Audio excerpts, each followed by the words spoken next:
Hey everybody, it's Michael here with GoodYouReader.com. Today I'm going to give you a little bit of a preview on iOS 6 for the Apple iPad. There's a lot of new features found here, but there's really only a few that are going to impact, your day-to-day life. Most notably, Apple with their own proprietary mapping system, and this is the same sort of maps that you find on the iPhone 5. There's been changes to Safari. There's been changes to a lot of different aspects. So I'm going to show you 3 or 4 of the major ones right now to give you a sense on if you have not updated this yet, what you can expect, or if you're maybe just thinking about getting an Apple iPad, what the deal is.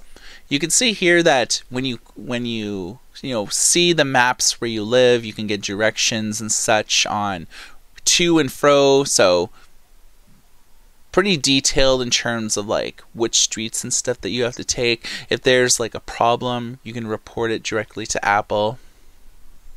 There's a 3D sort of view. You can get directions, input addresses and such. All of your contacts you can associate with addresses and things like that.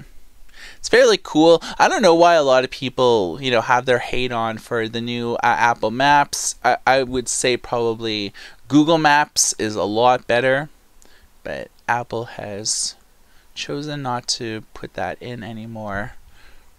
The App Store has seen a significant revision. You can check out our previous videos with how it used to look, but it's definitely way different now. I don't know if I'm feeling this new sort of interface. In the past it would show collections, and then there would be like a sidebar here with like even more features. There would be like a few rows of these sort of like scrolling pictures and stuff like that for the symbolized apps. It's gone a little bit more minimalist. I find that this way now things are more buried in submenus than ever before.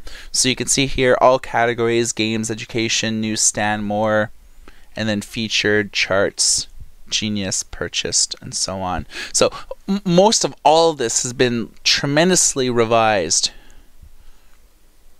And I don't know if I like it. It's almost like there's too many menus and submenus. Often you have to click on 4 or 5 different menus to find a game that you want, whereas in the past it was all accomplished within like 1 or 2 submenus, like your top charts and so on, like that. Speaking of charts, here is the top charts.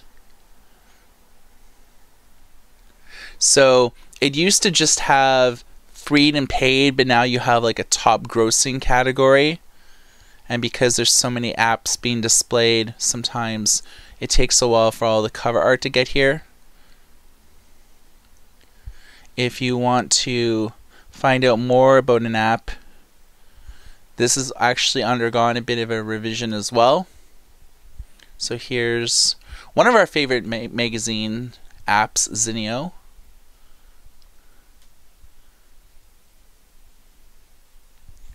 And ratings and reviews, you can see it here. So I like certain aspects of the App Store revision. Some I don't like, but with any big sweeping change, sometimes it takes a little bit getting used to, and then you realize before you forget about how it used to look. iTunes as well, a little bit different. Sort of maintains the App Store feel, except there's more sort of visual features here, because of course music is sold by the cover art for the most part. And then at the bottom here you have your movies, TV shows, audiobooks, charts, etc. So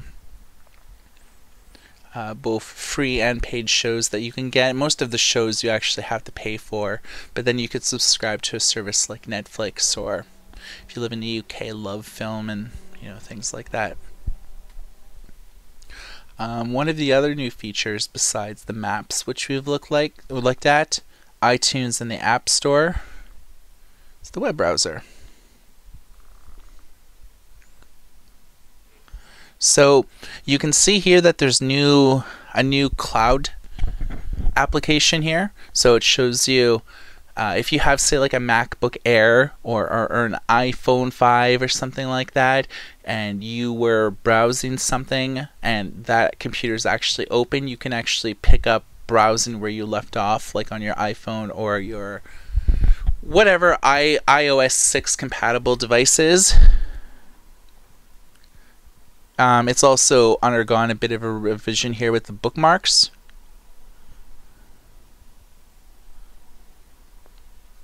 Some of your history.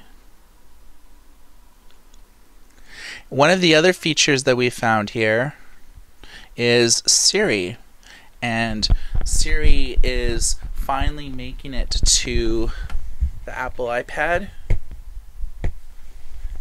And I just want to turn the volume up a little bit just so we could hear a little bit of Siri.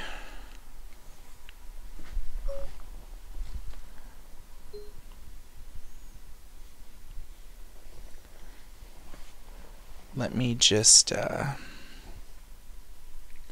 one of the best ways to do it is just to hold down here on the center button. We'll actually have to double tap it.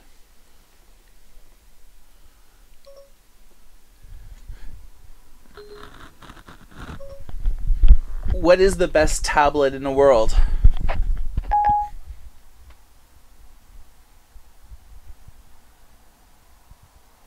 There is only iPad. Well, that's maybe disputable. I would say that there are other tablets other than the iPad, but I guess Siri thinks that iPad is the best in the world. So again, to access Siri, you just long press on the main bar here and you can access it. So Siri coming to the new iPad's pretty well one of the most exciting features.